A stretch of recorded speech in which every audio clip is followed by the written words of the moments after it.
Another award-winning, thought-provoking, action-packed edition of the Tony Basilio Show is coming up next. Tips are always appreciated here at TonyBasilio.com, home of the Tony Basilio Show.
WJBE 1040 AM, 99.7 FM. Translator W259AB. Powell, Knoxville. TB and you live on your Tony Basilio Show. It's a John Adams Thursday presented by the great Jennifer Morris. Next move, SmokyMountains.com. Today on the program, we're going to talk some Tennessee football. That's what we're doing here. And I'll tell you something. Practice 2 in the books over at the University of Tennessee. And a couple things are emerging here, and I bring you in. And first of all, before I do anything else, special thanks to Sean Sinclair and Brian Hartman yesterday for just grabbing the baton and running with it. I had an adverse reaction. I don't want to bore you, but I've been going through this back stuff, and they gave me something for it, and I just had a terrible reaction to this medicine, and I don't want to bore you with the gory details. Believe me, they are gory, and there are details, but I was incapacitated and was never able to do the show yesterday. But here we are. Hey, John, welcome in, brother. How you doing on a Thursday? Well, I think I'm doing better than you are, so I hope you continue to improve, and I'm sorry about the medication reaction. I'm very sensitive to medication, so I can empathize. And, Bri, thanks, man, for jumping in. And Matt Dixon, thank you, my brother, for being here. Hope you guys are well. Well, I enjoyed pitch hitting for you yesterday, Tony. Hope you're feeling better. You know, there's a couple things that I want to kind of get into today. First of all,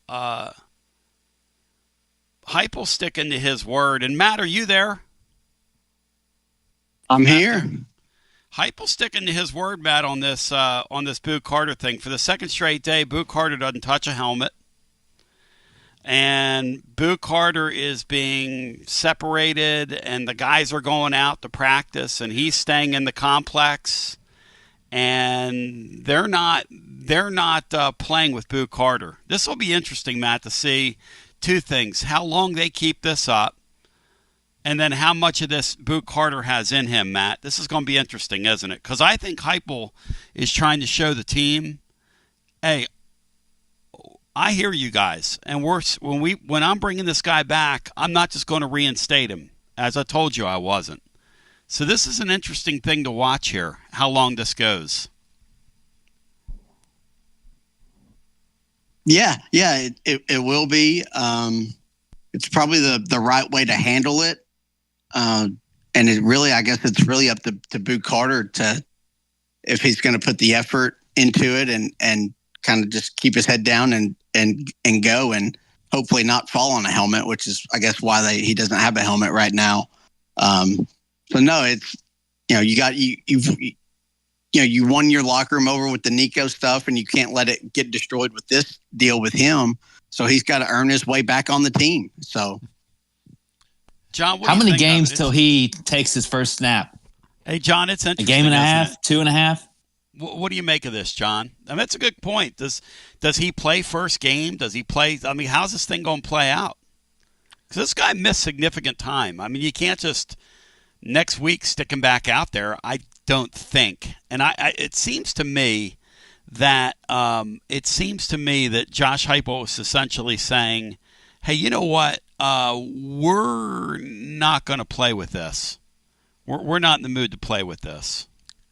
Well, he has an entire team to think about, not just one player, and he's got to weigh the value that Boo Carter brings to the program, and it is considerable because of his talent. But you got to weigh against that against how it impacts the team. It's a fine line there, and I'm sure there are a lot of players on this team that don't want Boo Carter there at all. I don't think there's any question about that. Yep. He has to regain their trust. And also compliments to Matt for the shot total reference and the helmet falling, eye injury, Butch Jones era. I guess when I think about this, the one thing that strikes me, the way they're making Boo Carter not a part, it's very visible. Physically, you're not a part of the team. You don't have a helmet. Remember, he chose not to be a part of the team in the off season. So they're sort of addressing that. I think I like that strategy, just the imagery of it. One thing, though, that really strikes me about this, Tony, is we're in a completely different era of college football now. Players are being paid. Yep. And Boo's probably making a lot of money. And the idea that you go out to start a football season and Boo Carter is not an addition, he's a distraction. And this is something that in this era, a head coach shouldn't have to think about this. The rest of the team shouldn't have to think about it. Yep. Because it is a distraction.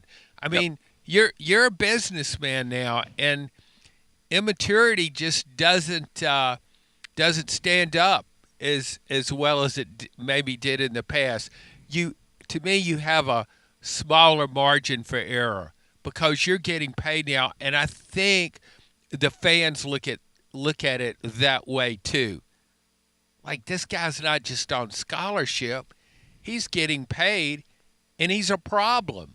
He's making very good money. Yeah, I think he's making like $700,000. It's not like, I mean, come on, this guy's here's the other thing about this team. And Matt, John asked Josh Heupel in the press conference, which is a great question, Matt, 2 days ago, which is, will this affect him playing the other side of the football? The irony here, guys, is that, listen, I didn't go over there yesterday, but I talked to somebody and put a blog up that's like 80 words, because literally I was in outer space yesterday. I was so sick from the medicine I took. I mean, I can't even describe it to you, but I had to put a few things up because it's just my nature. Hey, Matt, how about this Brazil guy 2 days in a row, or Brazil, 2 days in a row, is not out on the practice field, which means Matthews, Staley, and freshmen are getting an opportunity off the jump. And if Carter would have flown right, he would have ample opportunity right now to work a wide receiver. But he's inside with his damn helmet. he can't even find his helmet. And if Butchie Boy was back here, he would be looking for his helmet, and they would have a stripe on it. I mean, he wouldn't even have a helmet right now, and then he'd have to get the stripe off his helmet before he got out there. The irony of this whole thing is that we've all wanted to see this guy play two ways, and everybody likes that. If the guy would have just flown right in the summer, there's no doubt he could have thrown himself more into that mix and into that hunt. Yes or no? What do you guys think? Yeah. No, absolutely. That's the frustrating thing as a fan is you had a guy who's one of your more talented players, and he was going to have an opportunity to play both ways and be this game changer type. And he kind of gave that up by taking the summer off when he should have taken on a leadership role and been one of the guys leading the workouts to try to earn that playing time. And he just kind of ghosted them and said, boo. So just as a fan, like that really, like that kind of sucks. And that is just a really strange thing. Cause now, I mean, we're talking about if he's going to play offense. I mean, we don't know when he's going to even be on defense. Well, John brought a really good point up, because here's the other thing. This Brazel guy, who they got from Tulane last year, we heard behind the scenes, doesn't work at it. I mean, literally doesn't, coasting. And he pretty much looked like that last year. No offense to him. And he's not exactly, and I don't know the extent of his injury. They're pretty tight-lipped with stuff like that. He could really be seriously hurt, and, who knows. But he's not exactly off to a sterling golden start in honor of the late, great Hulk Hogan. So here we sit here, and they are going to have kids at wide receiver. And I don't know about y'all, but I always thought about this Brazel guy. I mean, I said it out loud in the offseason. When you tell me that's one of your leading returning guys that you're counting on, you need to get in the transfer portal and get a couple wide receivers. That was always my take on him. And maybe I'm proven wrong, and maybe he has like a 60-catch year, but I wouldn't count on it. I would not count on that. If he's a stock, I'm selling him. No offense to him. Tony, I think even if he were doing well, and even if he had that 60-catch season, that possibility you mentioned, Tennessee still needed help at wide receiver. And there were so many opportunities. Yep. I think that was the biggest shortcoming of the offseason until Boo stopped participating. I think just the failure to land one of these really proven high-profile receivers, they were all over the country, and they were all over that transfer portal. And they're all over the SEC. I mean, the SEC, a bunch of SEC teams went out and said, oh, yeah, we'll take you, we'll take you, we'll take you, we'll take you. And look, I'm not going to belabor this, but I hope going forward we show more urgency. And people say, well, the transfer portal really wasn't all that great this past year. Hey, you got to walk people into the portal. But let's get to the good news, because this is the great news. So we talk about some of the stuff going on the periphery, but here's the great news. Merklinger yesterday got first-team reps, but here's the inside story on that. I'm told by somebody that he basically has taken such a team-oriented role to this deal. Now, you think about this from his perspective, okay? He's minding his own business, getting ready for the spring game. He hears Tennessee earlier that week gave him a raise. He didn't know why, but they gave him a raise. And he was like, oh, well, thank you, because he was basically making next to nothing. And so they gave him a decent amount of money for a guy that was expected to carry Nico's clipboard this year. Well, the family finds out, he finds out. They give him a little more of a sweetener after the Nico thing happened, because he's got some leverage. At any rate, so how is he going to respond in camp to the Joey football news? Well, here's how he's responded. This is what I'm told. He's basically taken Joey Aguilar under wing and has been the guy. They had him yesterday leading the reps, and I think that might be how it'll be for a little bit till Aguilar gets acclimated. But they had him yesterday, and people say, well, he got starting reps. No. What they did is they had him going first because they go very fast through their circuits in the and everything's predicated on going fast through these drills. And so Merklinger is pointing over and pointing at, okay, this is where we're going next. Okay, Joey, come here. And then helping him with his footwork, not throwing the ball, but hey, this is what we're trying to do in this drill.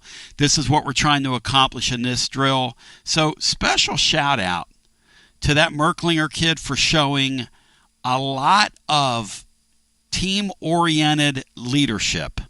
We can sit here all day long and talk about, some of the things that happened in the offseason. That's something worth shining the spotlight on, that kid. And I was talking to somebody last night that said, this guy, when you're around him, these kids know the drill. John knows this. I know this from being around it. These guys know where they stand going into a camp. He knows, even though that head coach says, hey, it's a quarterback competition, he knows the drill.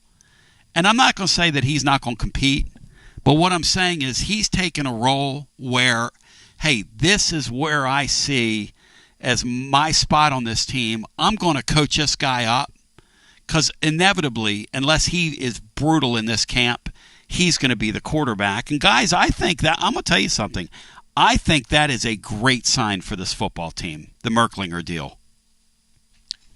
Tony, I think playing quarterback at a very young age, right away you start developing not just an ability to throw the ball or run an offense. You develop leadership skills just by skills, just by the nature of the position. You have to be a leader in that position. So this is what a leader does. And he's going to have to compete, but he's also he's thinking of the team, and that is commendable. And a lot of guys do this, and they rarely get shout-outs or any praise for it, but they do it. And I think with a lot of these quarterbacks, it's just kind of in their nature. They all compete hard, but they also want to help the team. There's just a built-in sense of team with most quarterbacks.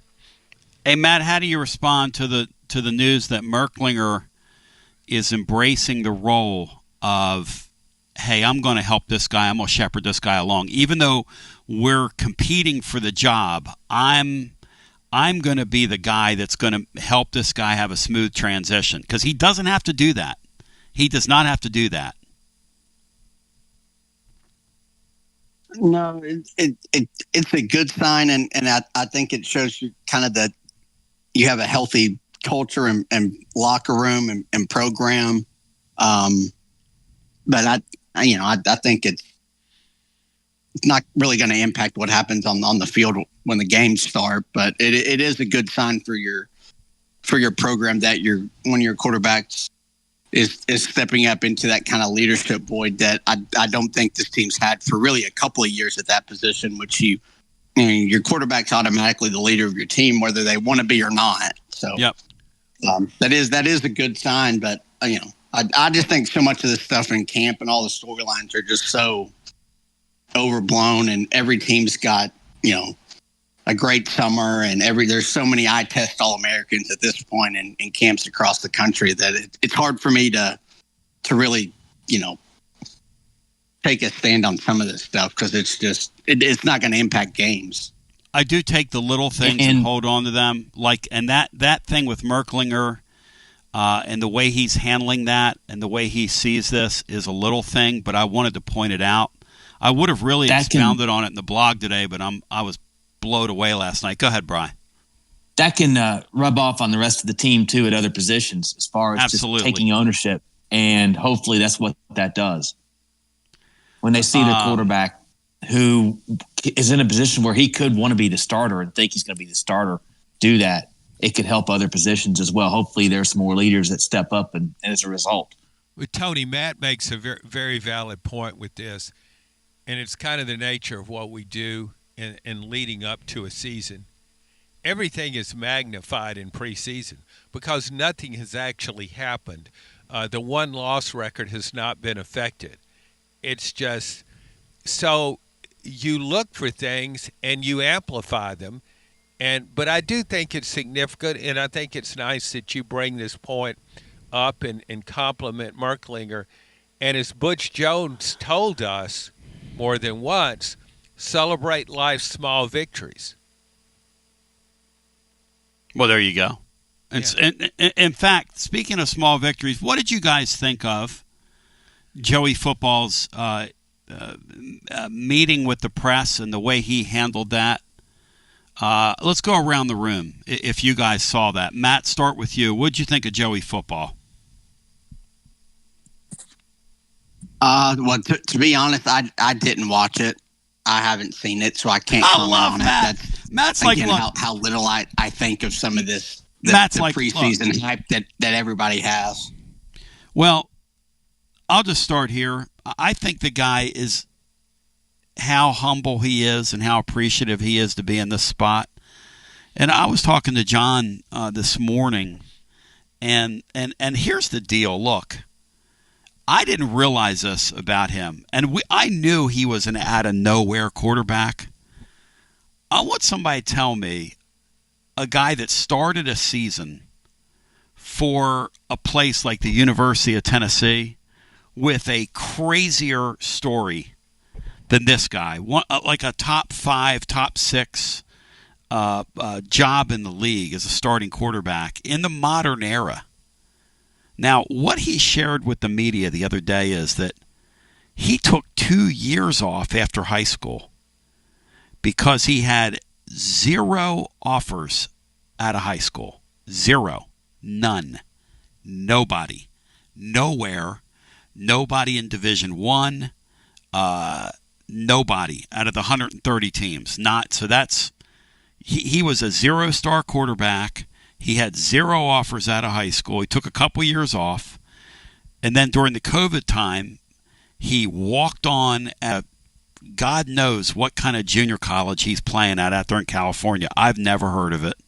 Brian Hartman's never heard of that league, which tells me that Mike don't Hugan connect to football. Yeah. I mean, this guy's so far off the reservation, it's not even funny. And he says, look, when I went there as a backup.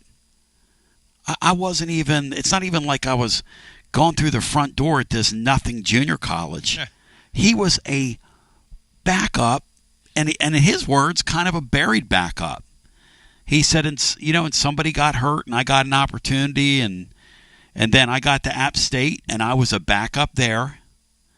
And then somebody got hurt, and I got the opportunity.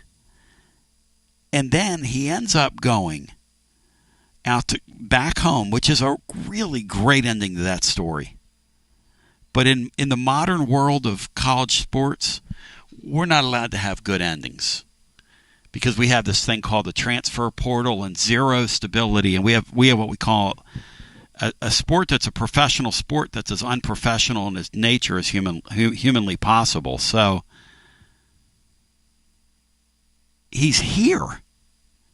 And I'm like, Matt, look, I don't sit there, and if you think I'm one of these guys who's going to sit there and watch all that media day stuff, I'm not, because I think that stuff's pablum for the most part. I thought it was very interesting. Josh Heupel's stuff on Boot Carter on the front end and the way some people in the media sharply questioned him, I thought was really, really interesting on Tuesday. And then I wanted to see this kid's countenance and in this kid's own words, he's on house money here. He's got the opportunity of a lifetime. And I think the more these national broadcasters that do Tennessee stuff, the more the Reese Davis and some of these people, that do these shows, I think the more people learn about this kid's story, if he can play at all, he's going to become a real cause celeb in the sport this fall. If he can play at all. Because, John, everybody loves a story of a kid that was a 0-star player that went to a 0-0 junior college in California, and in his words, was buried there, who took 2 years off, and then after getting kicked to the curb at UCLA, he's the starting quarterback in the Southeastern Conference at a team that, Harbor's maybe making the playoffs if it goes well for them. If he can play well, and I wrote this a couple of weeks ago, I think he could be one of the best stories in college football. And listening to what he had to say, I was having to write then. I was doing a Boo Carter column, so I wasn't right there, but I watched it and read Adam Sparks' story about him. He really came across well, and I think he's already endeared himself to the fan base. I think the fans are really naturally they're always pulling for Tennessee as hard as they can, but I think they're also pulling for him to be successful because it's a great story. There's some other stories comparable. I remember Kurt Warner. I mean, a different transition, not from high school to college, but from college to the NFL. He was stocking shelves at a grocery store in Cedar Rapids, Iowa. And he's in the Hall of Fame. He's in the Hall of Fame. So these stories can come true. And we don't know if it will for Joey Aguilar. I thought last year with Vanderbilt, with Diego Pavia, he didn't come out of as much obscurity as Aguilar did. But, I mean, junior college, New Mexico State, and he goes to Auburn, a very hostile venue, Jordan-Hare Stadium, and beats Auburn for New Mexico State. And he certainly contributed to Vanderbilt's success. I mean, he sort of came out of nowhere, too. Not as far nowhere as Joey Aguilar has come from, though. This thing is really, really wild. So here's a question, and John said it. And in light of some of the things that we've seen of guys not appreciating the opportunity, and Boo Carter's one of them. He doesn't appreciate the opportunity. And he's back, but he doesn't appreciate it. No offense to him. The other quarterback, Nico, he didn't appreciate it. You were doing him a favor. He was condescending to play football here in his mind. And literally, he's mid on 10 continents, including over there in Polynesia, wherever that's located. So the point is this: this guy, if he comes out in that Syracuse game and can play at all, it is going to be so fun. Hey, Matt, one thing he said in his interview that you would like is he said, it freaked me out this offseason because nobody knows who I am. Nobody at UCLA knew who I was, is what he said. He said, and nobody here is supposed to know who I am. And I'm out in the community, and people are walking up to me, and he's like, how do they know who I am? How do they even know what I look like? Which is what he said. And he goes, they're welcoming me. They're saying, we're so glad you're here. There's young kids are asking for my autograph. Matt, I would encourage you, as much as you despise this stuff like I do, and after getting burned by the Nico stuff last year and being a party to that, repeating things, I'm not going to get into like how these guys are playing. I'm not doing that. Like this, if I hear that this guy's the next Kurt Warner, I'm just going to let it happen. But I want to share anecdotes like the one about Merklinger and those other things. But, Matt, I would encourage you or anybody that kind of has our mindset, because I'm with Matt generally, to go back and watch how much this kid appreciates the opportunity. Because John and I, what's the word, John, for you and I? Jaded. Jaded's a word that this college football thing has done to us down through the years. It makes you... jaded is one word. What's another word, John? We're always looking for not the negative, but we're always looking for... You're cynical, maybe? Cynical. Cynical is a great word. Skeptical. Cynical. Yeah. When I look at this kid, I don't get any of those vibes. John, did you? I look at this kid and I go, what is he doing in that spot? It's crazy. Yeah, and I think I thought that was really interesting because where he's been. He was in college football obscurity pretty much, and then he goes to the Sun Belt Conference and plays for Appalachian State, a different world than going to Los Angeles with UCLA. But Tennessee and much of SEC football is almost as different from UCLA as the Sun Belt Conference is from the SEC. Not in terms of caliber of play necessarily, but in terms of fan interest, fan involvement, and how much football matters. UCLA is this incredible school in sort of an enclave in Westwood in one of the largest metropolitan areas in the world. I mean, you can be isolated there. I bet nobody, he could have gone through the season and maybe nobody would have recognized him off campus at UCLA. Completely different here. You're a player, particularly a quarterback at Tennessee. Fans are aware of them, and I think he, because of his background, he really appreciates that. So great. It's such a fun, great thing, and it just close your eyes to the living listener, because I'm going to ask you something right now. How invested are you in this kid having a good start to the season and putting a smile on our face? Look, none of us know how it's going to turn out.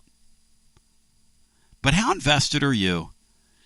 Or is he just another player to you? Matt, are you invested in this kid's story, or is he just another player to you? No, I'm heavily invested. I think your season kind of rides on how good he is and how well he meshes with your team. It's a unique story, and he's kind of the, I don't know, it's not the poster child for it, but in this new era, you have these weird situations like this that come up, and if you can make a success story out of it, it will go a long way. And I know the whole fan base is certainly pulling for him. I think as a writer, you always pull for the best story. Yep. That's just natural. Yep. But I think I think fans might be a little bit restrained on how he plays in the first couple of games. I think because of what they went through, completely different situation in one way with Nico Iamaleava. He was a 5-star recruit, making a couple of mil a year. Everybody knows who he is. He's supposed to be a Heisman candidate and all that kind of good stuff. And so when he comes out and Tennessee blows out three opponents, outscored them 191-13 in the first 3 games, and he looks really good. Yep. I mean, it was very hard for fans and media alike not to project him as being a star and projecting Tennessee's offense to be another typical big play, high-scoring Josh Heupel offense. That was very misleading. So I think fans might be, once he got to get better competition, I think fans will be more reserved in their assessment of Aguilar if he does start and does play pretty well in the first couple of games, just as they will be of the team, because Georgia game's number 3. And that's going to kind of let Tennessee fans know how good their quarterback is and how good their team is. Again, and Matt, I'm back to this. It's a shame Boo Carter did his stuff, because if he comes in this camp and he's one of the leaders instead of one of the followers like he is, and he's just a kid, and I was a kid at one time, you things seem like a great idea at the time, and you do something when you're his age, and what in the world is going on here? But I'm back to this. They need playmakers. You're going to beat that Georgia team in Neyland Stadium. It would have sure been nice to have him dialed in on offense, fully dialed in on offense. Because, look, the kid loved that Hunter kid from Colorado last year. And Colorado got involved with Boo Carter, okay? And Boo Carter's a dynamic player. I think there's a bunch of guys in major college football, if given the opportunity, could play on both sides of the line of scrimmage. But these defensive coaches don't want to give these guys up, and these offensive coaches don't want to give these guys up. Tennessee is in a spot where, let's just face facts here, they're short playmakers. And now you've got this thing with Brazil we were talking about before, or Brazel. where he's already missed the first couple practices. He's not off to a sterling golden start. You're going to need all hands on deck, guys, to beat this Georgia bunch. So the whole thing's just bizarre, Tony, with those guys. Excuse me, but I think with Boo Carter, too, he is very talented, and I think he could succeed playing both ways. I think when he comes back and he gets on the field, I would guess that he plays very well, because I think he would want to show people, I'm the real deal. Yep. I'm really good. I'm going to show you. I think it would be more interesting maybe if he does have success like that, how he handles it. Because initially I think there's going to be that thought with him, okay, people are putting me down, blah, blah, blah, but I'll show them. I'll show them how good I am, and I'll show them how much the team needs me. So how invested are you in their in Joey football, the things we're talking about right now? I want to hear from you at 865-200-5402. Also, upon the continuance, Matt Dixon's, one of his favorite Tennessee athletes of all time yesterday, was traded. And I'm going to ask Matt what's going to become of Drew Gilbert as we continue on the other side as two Vols. Tennessee baseball is the status of such that two guys went in the same deal yesterday. And the Mets, I hope, paid a hefty price for a guy that they're going to rent for a couple of months here down the stretch. As we continue, it is your Thursday edition. John Adams presented by Jennifer Morris, Next Move, SmokyMountains.com. She of Keller Williams fame. My name's Tony Basilio. Laura's on the board today. The wheels to steel. It's a family affair, as they say in the trade. Sly and the Family Stone. More after this. Are you searching for a great local coffee? I'm Billy with Grade A Grounds. You can buy our freshly roasted coffee online and support a good cause with every sip. Great coffee, greater causes. Visit our website today, gradeagrounds.com. Only 3 homestands remaining to see your Knoxville Smokies play this season. And next week is full of celebrations, starting with free hot dog night on Tuesday. All the hot dogs you can eat all night long. And if you're still hungry, we've got all you can eat Wednesday, Thirsty Thursday with half off draft beers. Then on Friday, we honor one of the founding members of the Negro Southern League, the Knoxville Giants. On Saturday, we're continuing the fight against breast cancer by painting the park pink. And on Sunday is Cocoa Melon Day. Grab your tickets now at SmokiesBaseball.com. Summer is officially here, and the last thing you want during sweltering heat is a broken air conditioner or HVAC system. That means it's more important than ever to keep you and your family comfortable and safe when extreme Tennessee temperatures arrive. Don't ignore the warning signs that your AC is struggling or nearing the end of its lifespan. And if you need emergency HVAC repairs, routine preventative maintenance, or want to invest in a new system, then call the trusted HVAC experts at Pipe Wrench Plumbing, Heating, and Cooling. This month, get up to a $1,000 discount when you buy and install a new air conditioner or HVAC system. We make it easy with free on-site estimates for replacements and free second opinions on repairs. And if budgets are tight, we offer flexible payment plans including 0% financing with credit approval. Be sure to ask about our 10-plus year warranties that are 2 times longer than industry standards, so you don't spend a cent on unexpected costs in the future. So call Pipe Wrench at 865-264-8090 or book online at pipewrench.com to schedule your appointment today. And as always, same-day service guaranteed or the visit is free. Life never stops moving. And between the 30-minute commutes, daycare pickups, weekly soccer practice, Tuesday night yoga, X number of coffee runs, and that weekend trip to Grandma's, you're racking up the miles. What you need is a tire that can keep up. A tire designed for doers. A tire that's going to last. Like the exceptionally long-lasting Michelin Defender tire. With an 80,000-mile warranty and the safety and comfort you expect, you can forget all about the miles ahead and focus on getting to your destination or conquering your to-do list. Fleet Tire, I-275 exit 1B at East Woodland Avenue in Knoxville. That's Fleet Tire, I-275 exit 1B at East Woodland Avenue in Knoxville. Fleet Tire.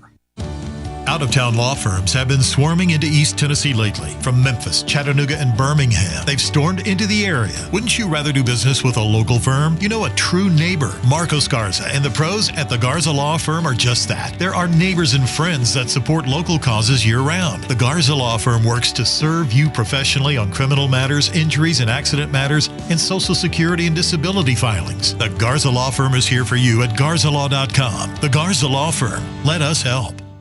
Are you stuck in a dead-end job or ready for a new challenge? Do you feel like it's time to try a new career? Well, it's time to change lanes with TLD Logistics. My friends at TLD Logistics have some really exciting opportunities for you to learn a new skill. With a new 5-acre driving academy that's now under new leadership with all new course material. And the best part, it's absolutely free. What a great deal to set you on the road to higher pay.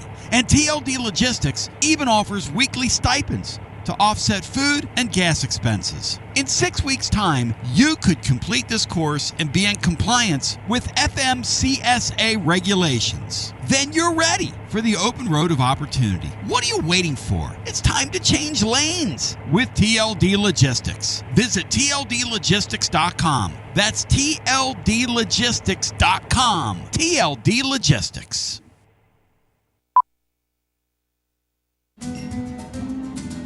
A lime is not always just a lime. You see, some limes are lucky.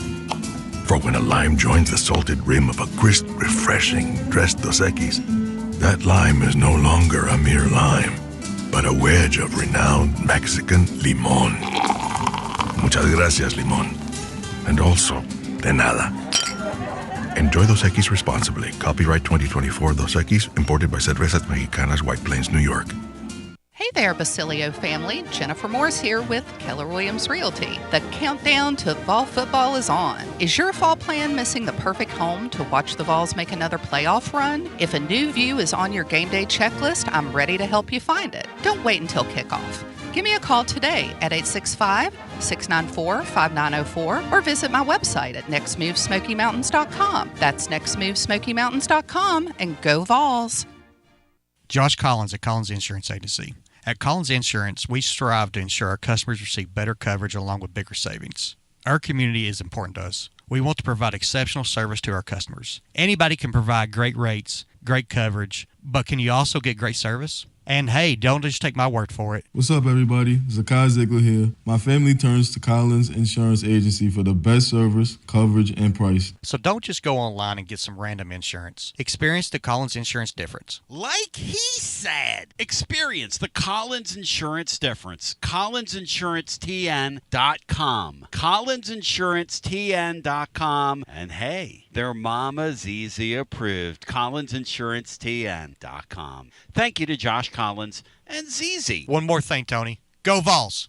Preparing food for a big gathering can really take it out of you. That's why you need to call Calhoun's and check out their selection of party platters. Whether you're hosting a party for the big game, a reunion, or just an everyday gathering, a Calhoun's party platter is next level. Choose from Calhoun's always excellent chicken tenders, fly with Calhoun's wings, or boneless wings with a variety of dipping sauces, award-winning next-level melt-in-your-mouth barbecue ribs, or delicious spinach artichoke dip, or get one of each. Plus, if you're doing burgers or sandwiches, Calhoun's has lots of side dishes like spinach Maria, baked cinnamon apples, Smoky Mountain baked beans, or creamy coleslaw. Available in pints, quarts, and gallons. And to finish things off, pick up one of Calhoun's great desserts to go, including homemade cheesecake or key lime pie. Calhoun's, simply your go-to party headquarters. With 9 locations all over East Tennessee, you can order online and just pick it up. Calhoun's, one of the Copper Cellar family of restaurants, along with Chesapeake's, Copper Cellar, Corner 16, Cherokee Grill, and Smoky Mountain Brewery. Eat local,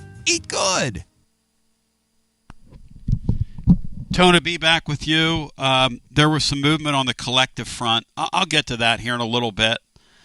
Before we do anything else, though, because this commission thing is already giving up some of its power because they know they're going to get smoked in court. And so Ross Dellinger is reporting on it. Pete Nakos is reporting on it. The guys that are following the business of this stuff. And you can really get in the weeds pretty quickly with it. It's kind of like watching the Major League Baseball trade deadline Hey, Matt, what did you make of the Mets giving up on Tidwell and Drew Gilbert for a 5-week rental? What did you make of that? Well, I don't think it's a good sign for either of them, especially Gilbert having not gotten to the majors yet. Because the Mets kind of need a lot of help in center field right now. So for them to get rid of Gilbert and Tidwell, it kind of leads me to think that they kind of moved past them in their plans, which isn't great for their futures.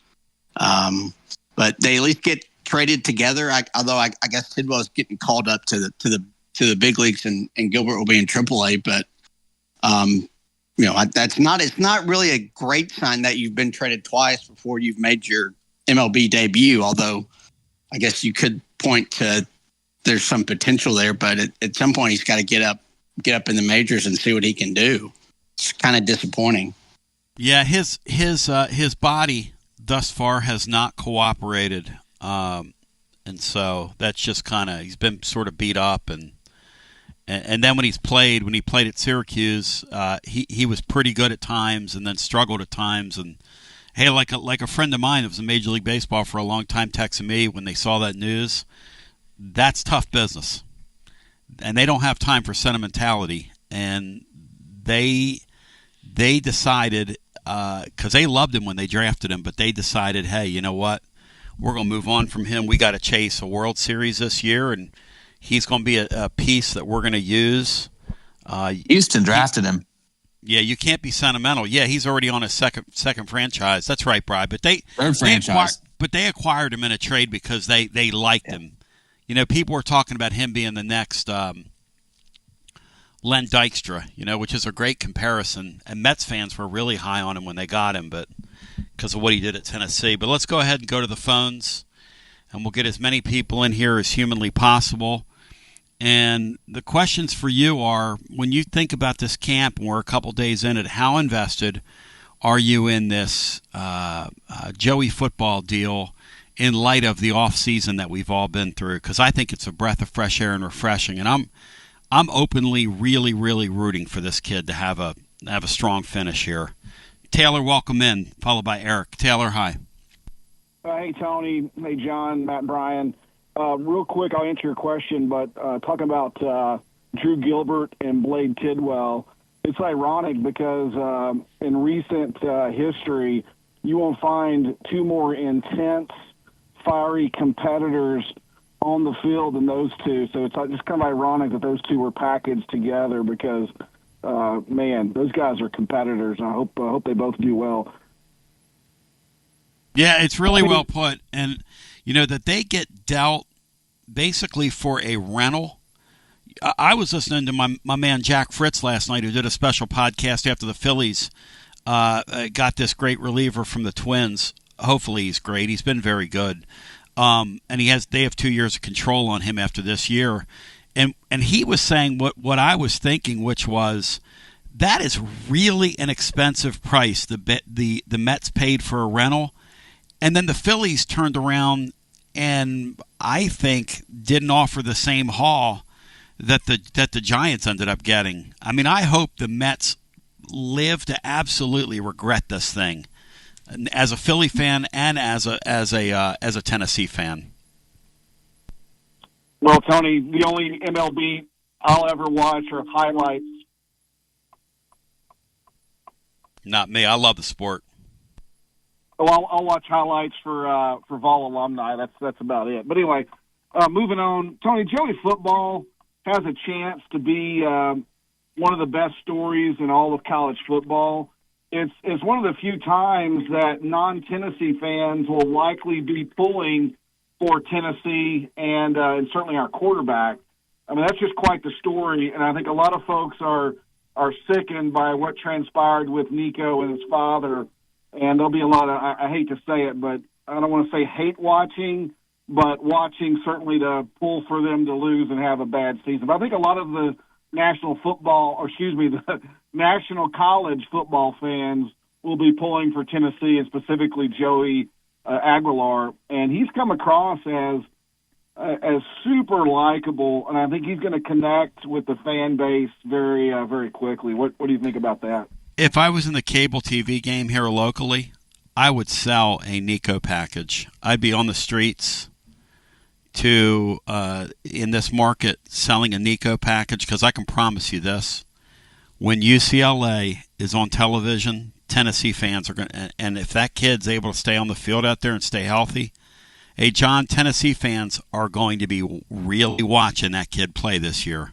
Oh, yeah. Taylor's right about that. No question. I mean, I wrote a column about that a few weeks ago that he's Tennessee fans, they've got their second favorite team now is whoever's playing UCLA. I remember when Garantano transferred that last year, and he went out to Washington State, and I remember talking to Matt, and Matt was like, "Yeah, man, I'm sitting here watching him on like crack streams or something." Matt, you remember that? You couldn't find their games. I mean, you had to get on the Chinese streams, Matt. Yeah. That's unfortunately, you still have to do that a lot. And exactly. He played 3 games. He got knocked out for the season because he met Utah, and they treated him like the SEC did. Well, I'm gonna tell you something, guys. Ironically, that's who Nico plays first. Is Utah. Matt took words right out of my mouth, and they're nasty on defense. They have bad intentions, and they're nasty. I saw a couple of draft prognostications, Taylor, and they've got Nico slated to go in the middle of the 3rd round. And then I saw another one. Kuiper or somebody was, I think he was ranking the top 10 quarterbacks, and Nico wasn't listed among the 10, I want to say. I wish him as an undrafted free agent signing, Tony. And I know that's more towards Big Nick than Nico, but I'll be glad when we don't have to speak about that family ever again. But anyway, Tony, moving along.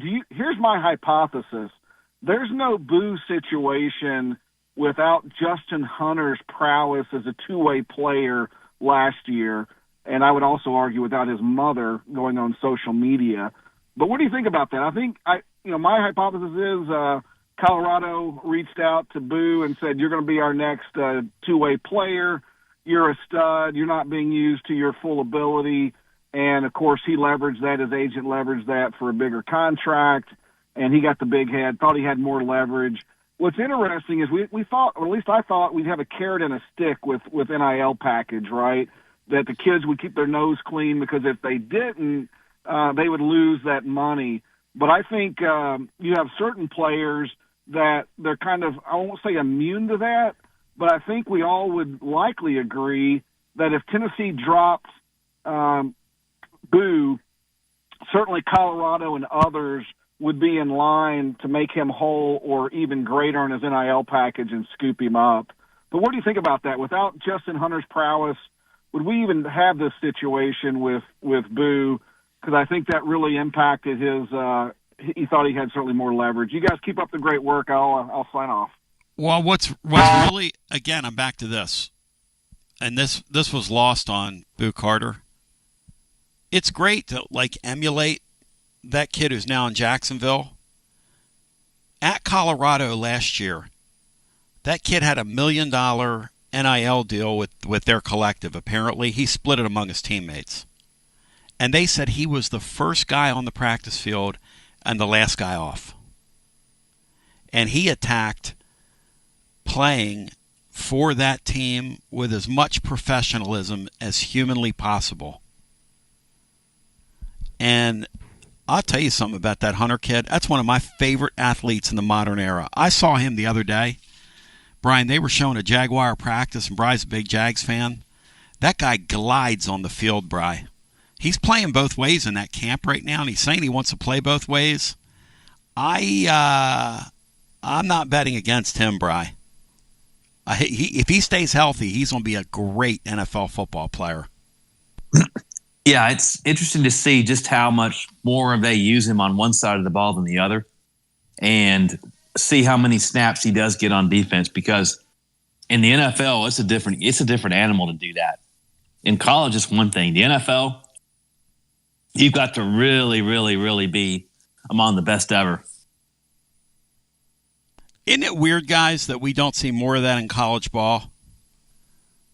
John, these coaches fight over players, though. That's the thing that most fans don't understand. There's not a hostility, but there's certainly a competition. Hey, this time of the year, when they get out there at camp, those defensive coaches are looking at offensive players that might get recruited over and going, hey, he'd be a good linebacker. That wide receiver over there would be a good DB. This guy might make a good nickel. I mean, this offensive lineman who's not going to work out might make a good defensive lineman. I mean, that goes on everywhere in that sport, John. Is that why we don't see more two-way guys, do you think, John? Because certainly in college football, there have to be more guys capable of doing that. Oh, I think Travis Hunter's not the only guy that could do it. I don't know if anybody could do it at the level he did. Oh, no. Travis Hunter won a Heisman Trophy, and incredible athlete. I think coaches can overcomplicate things sometimes, and because they're so into all the minutia, details, nuances, whatever you want to call it, of the sport, and how demanding it is, and that's what they deal with day in and day out. But the fact is, the greatest athletes can do a lot of different things. And it just goes back, if you're on a schoolyard playing football, I mean, the best player on offense may very well be the best player on defense, too. I think coaches should be more open to that. But I think they're convinced, or they've convinced themselves, that the sport is just so hard. And it is hard. Mm-hmm. But it's not so hard that some guys can't pull this off. If they've got enough talent, Travis Hunter has enough talent. And I don't know that he can do it at the NFL level. I can't see that. He's the stuff coming out of those camps, him on an NFL field. Let me put it this way: he looks the part. But we'll go to the phones and get our next call in. And for the record, a guy that's as selfless as he is, as humble as he is, carries himself the way that he does. I absolutely love that guy. I am so rooting for that Travis Hunter kid to make it big with Jacksonville. It'll be a great story. Eric, welcome in. You're on the air. Hey, Tom. This is E. Hey, E, welcome in, buddy. A couple of things. I heard just briefly what you were saying about the commission. I hadn't seen the link or whatever. Sounds like they're backing off. Are you saying that the commission is opting out of being the commission? It's a pretty good line. I mean, basically, and we'll talk about this a little bit on the other side. I don't want to bore anybody, but here's the long and short of this, and hey, listen, I'll use Russ Dellinger. Commission. Well, no, last month before the settlement, collectives could directly pay athletes whatever, and that made payrolls before they got to this agreement ballooned to around $40 to $45 million at certain schools. That's just the fact. 3 weeks ago, after this House case and then the guidance came into collectives couldn't directly pay players. Today, they revised what they're calling their guidance. Collectives can now directly pay, but with regulation. It's a clown show. Tony, we know, though, the regulations will not hold up in court. Nope, never. You can't do it. It just never. And they just keep kicking this can down the road when they have to have make players employees and have collective bargaining. That's the only way you can work this. And in Eric's own terms, the commission will soon be out of commission. Well, exactly. I mean, listen, that's an insult to clown shows everywhere, to call them that, Yep. Hey, with respect to Boo Carter, when he starts making plays this season, if he starts making plays, if fans chant his name, we'll never know if we're cheering for him or against him. That is so Tennessee, isn't it? What a great line, man. Boo! Boo! Right. Exactly. I think you'll have a mixed crowd. I think some of them will be thinking, boo, get him off the field. We don't want him on the other team, and the others will be paying homage to his first name. I'll tell you one Right. thing. Hey, if he gets on the field, that kind of thing, right? if he gets on the field against Georgia, and they sneak him into a game, and Joey football fires one up long to him and brings that crowd to their feet, you in your alleged mind in South Georgia, you'll be out there running around the backyard, brah. Sure. Hey, we did it. We did it in 2016 for the Dobbs nail boot. You're absolutely right. Hey, on the Joey Aguilar thing, here's what I was thinking. What was your question again? Give me the question one more time. Are you invested in him? Because I'm really invested in seeing this kid. All in. Tony, I'm really all invested in it. And here's why. Because, I mean, it all starts with the quarterback. You've got to have somebody there that can pull the trigger and get the ball out. Now, I think last year with Nico, and the expectation was based on everything we'd heard about his talent, and, all the rest of this stuff, which we never got to see, by the way, in 2023. All of the expectation was how much dog was going to be in the fight with Nico. With Joey, I think it's all going to be about how much fight is in this dog. It's going to be a total contrast. I think the team will obviously rally around him, and that's going to help. My concern is, as we said before, it's like this: who are the playmakers, right? But I think it's going to. What am I trying to say? The sum is going to be maybe greater than the whole of the parts. You know what I'm saying? As it comes together and that team chemistry starts happening, you just never know what can start happening. So I'm quietly excited. I don't want to put massive expectations on him because I don't know how talented Joey A is. But here's one thing to consider. He came from App State. Now that's a culture of winning. That's a culture that has won numerous Division I AA national championships, them and Georgia Southern. Ask Lloyd Carr about the DNA of App State. Ask Josh Dobbs about the culture of App State. Man, when they show up, ask Dale Jones. When they show up, man, they show up to play. They're showing up to win. And that's the same culture that he played in for a couple of years there. And maybe they're not top of the heap in the Sun Belt, but that's how much fight you got in the dog. That's kind of what I'm expecting to see, and that will be fun. That will be watchable. That'll be a lot more entertaining, I think, than what we've been seeing, even if the record isn't as sterling. You know what I'm saying? I'm loving every single minute of your phone call, and thank you, my friend. Well done. 865-200-5402. The whole, the sum of the parts. One of the things about sport is you can have bad chemistry and you can have good chemistry. I think it's mysterious how that stuff shows up. Tennessee's football team this offseason, to me, smacks of very good chemistry because John's right. There are several guys on that team, including guys on Tennessee's council, that didn't want this guy back on the team. That's why the head coach and the coaching staff, they can't just do lip service with this guy. They got to really put him through it. Those other kids have to see that we're here all summer. Hey, we're going to make this guy earn his way back on this deal. And I was told that they made him feverishly work out, like Pat Summitt style back in the day, inside that complex. They're going to make this. They're going to see how much this guy wants to do it. We come back on the other side at 865-200-5402. Florida will lead things off, but don't let that dissuade you.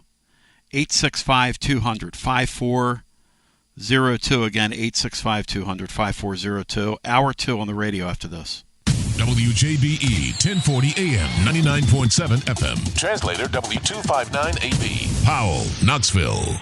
Hey, Tony B listeners, I'm Billy from Grade A Grounds, a UT grad bringing Knoxville a better way to raise money. We roast premium coffee fully branded for your team or cause. You keep 40% of sales and we donate 5% to local needs. Let's win on and off the field. Visit gradeagrounds.com to start your winning fundraiser today. Living Vol fan, we're on the countdown to kickoff, and that means you need to make sure you are game ready. Head to Alumni Hall to get this season's Tennessee sideline apparel. Nike, Columbia, Peter Millar, and more. Shop top brands for the entire family.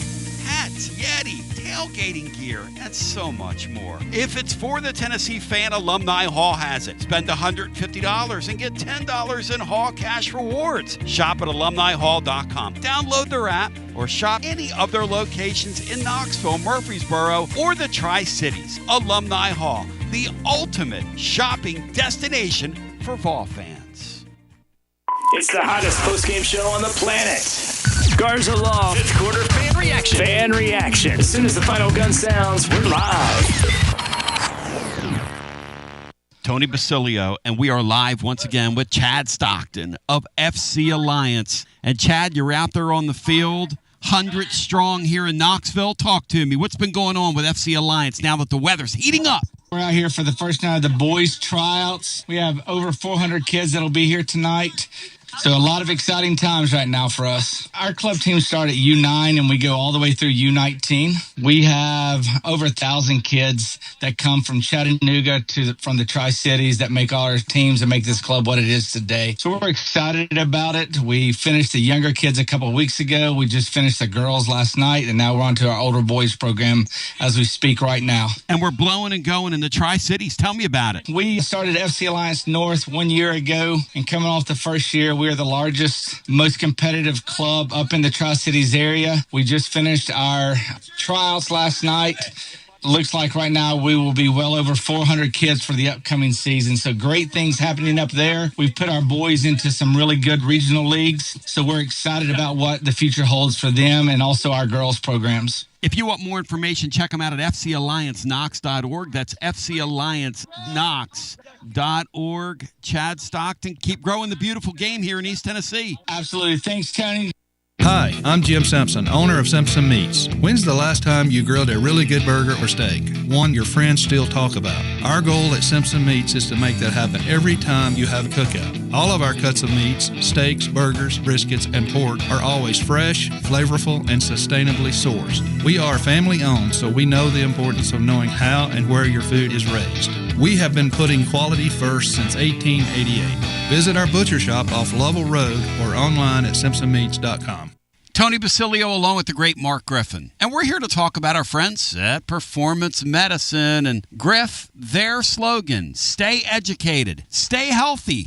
That's you. Wow. I really like to think that, Tony, and I'd like to give Dr. Rogers a lot of credit because I definitely want to stay educated and healthy, and knowing that he's putting the time and effort in to make sure of my care. I want to encourage your listeners to put the time to learn and become educated and get to know Dr. Rogers and see if it can help with your health as well. And there's a really, really easy way to do that. In fact, they've got their own YouTube channel. You can see Dr. Rogers for himself with his staff.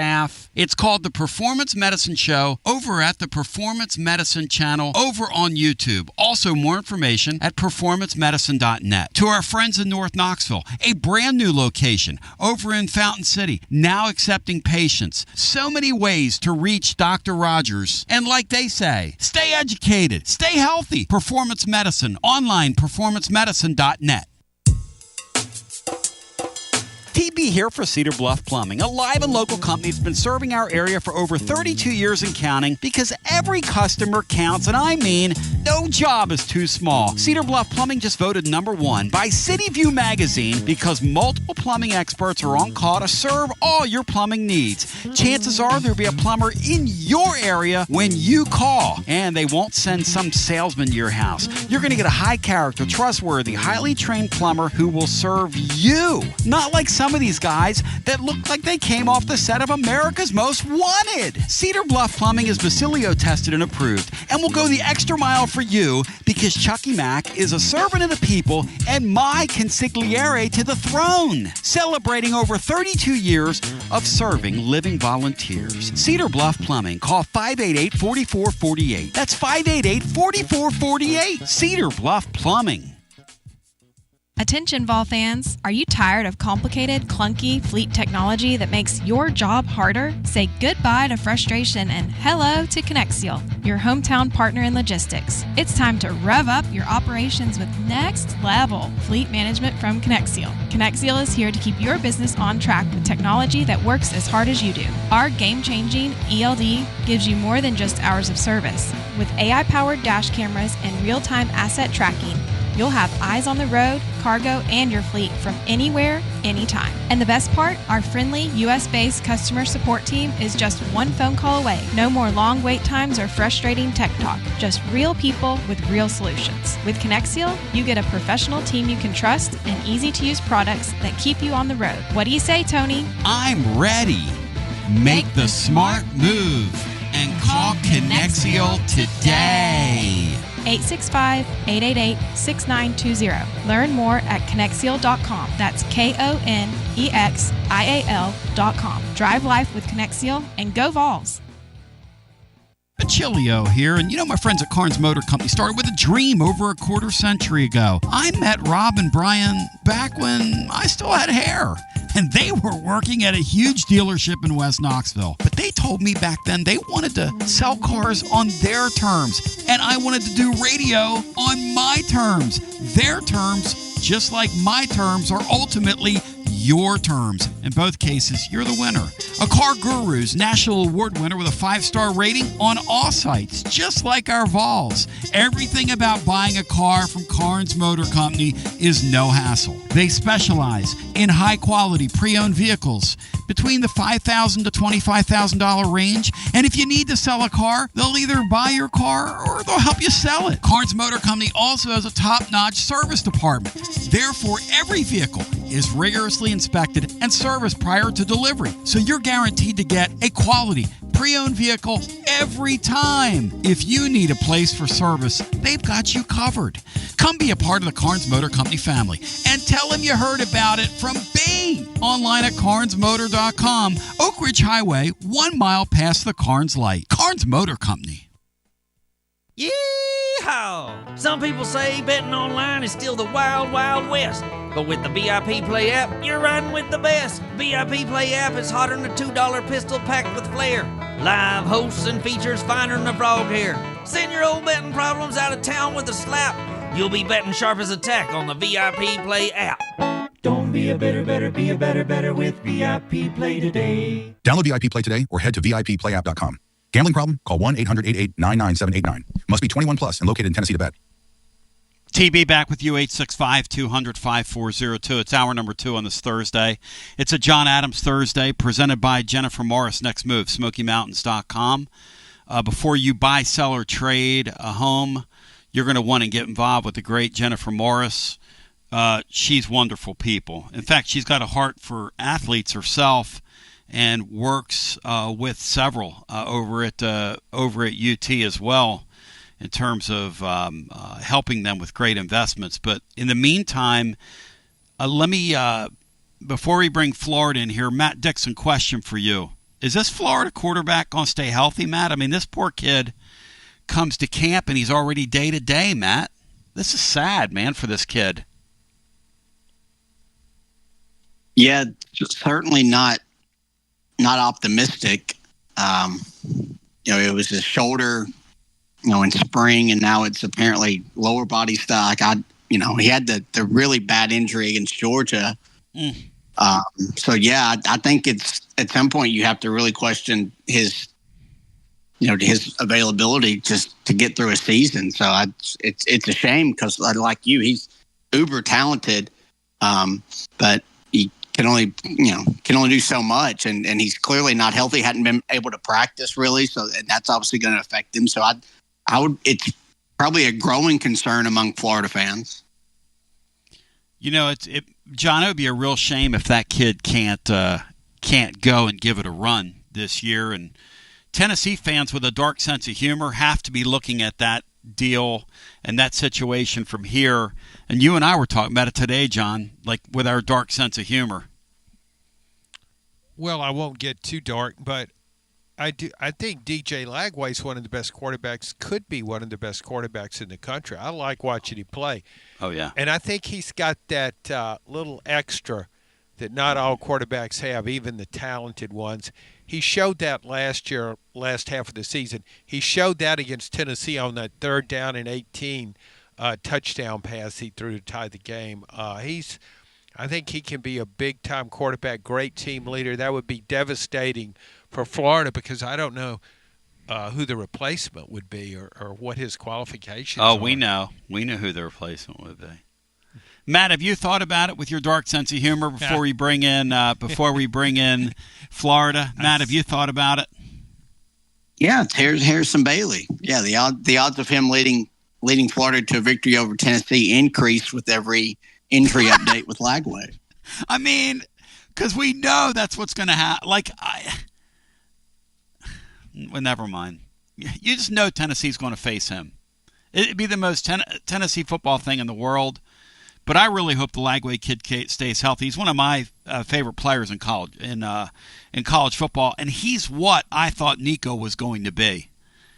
Like John's talking about, he went on the field last year. That coach was getting ready to get fired. They put a true freshman out there. He raised the level of everybody around him, and now the coach around him is recruiting very well. Now, can he manage a game well enough to play at the high level? We're going to find out.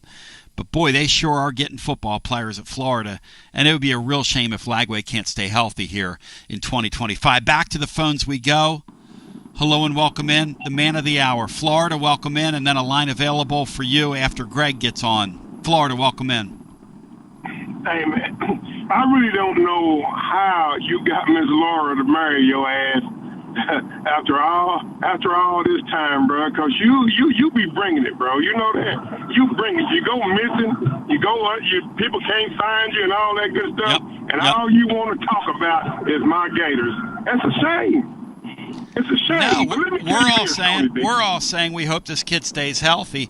How much of a concern is it for you that he's come into camp and now he's got something else that he's banged up with? Yeah, he's got a calf injury, but like I said, Tony B, everybody heals differently, bro. I just think he might miss the season opener or something like that. You know what I mean? But nobody really knows because Billy Napier's not saying anything. He's not saying a word. But leave Florida alone for a minute. Let me go somewhere with you on y'all people. Brew Carter. Let's go to him. Because you know the shakeup we had last week with me and Sean on last week, and then yesterday he covers your show for you, and then we want to see. He asked a guy from Texas. He said, "What do you think that they should do to Boo Carter? Take the NIL to what a guy asked him? I don't know which one happened, but I was listening to it, and I tried to get on, but I had something to do." And he said, should they take some of his money back or whatever? And I was thinking about, because I got on here and finna say, well, should he sue them for whooping his ass down there? Because that's what they did. Yeah, he got roughed up a little bit by a couple teammates. Yeah, he got roughed up. They whooped his ass. You know that, yeah. Florida is keeping it. Should he be compensated for that? Florida's keeping it 100. John, it's an I think that's another good sign that a couple teammates went old school on him. I think that's another good sign here, John, in this deal. But here's the other thing about the NIL. It's such a screwed up process that when a guy goes off the reservation like this kid has, John, this is the truth now. You can't withhold money from him because you're not admitting that it's a pay-for-play. You can't find one of those guys. They would laugh at you if you tried to do that. No, you're right. But again, they're still, for all the talk, for all the changes, for all the things they've tried to do strategically to get this in line, it's not working. And so you're right. They can't start talking about taking money from guys that aren't even supposed to making that money if you listen to the guidelines set forth by the House settlement. Yeah, so Florida, you're, look, I keep it 100, you're keeping it 100. A couple guys crossed his T and dotted his I, and, it was what it was. Yeah, I mean, that's fine. But I don't need to hear people that don't understand the culture, that don't understand the kids. You're thinking they should do this or they should do that when, you know what I mean? That's a lot of stuff happens down there that people don't see. There's a lot of things that happen people don't see. Something you're missing is part of that story, and I don't want to rehash that here, but the reason those guys roughed him up a little bit is he had already missed time away from the team. Then he missed more time. So what you saying? You get roughed up if you miss a practice? Is that what you're saying? No. He had disappeared in the summer, and then they saw him in there. Well, I'm just telling you what happened, and you're the one who wants to bring it up. I mean, let's tell the whole story. And then they saw him in there, and they're like, well, now you're back. And he was getting something out of his locker, apparently, is what I hear. And he got kind of roughed up. But it wasn't like that's the reason he left. You act like it's the reason he left. But that wasn't the reason he left.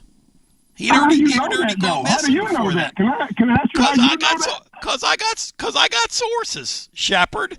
I've been doing this for 30 years. Okay, because you've been doing it 30 years. I talk to people too, Tony B. Right on. Well, you know about it. I'll give you credit. You knew about it. I talk to people too. So guess what?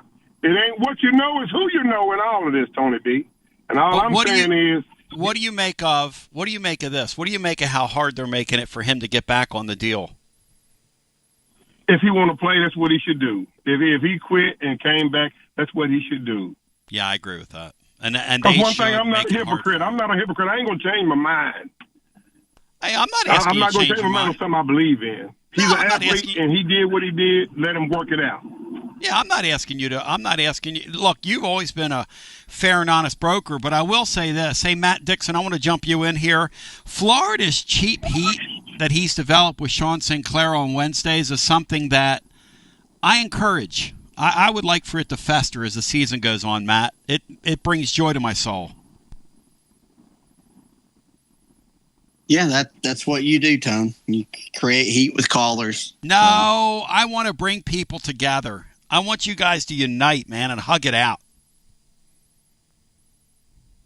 Well, I'm still waiting on Florida to do that with Andy. Hey, I'm not going to do that with Andy because you know what? Y'all set that up as a group. Only one was being real about it was John Adams. He the only one kept it real. Y'all had the Tennessee stud in there. Everybody was just doing their own little thing. And you know what? Y'all threw the race card in there, but it's okay, man. Andy can't step in my shoes and learn how to rap.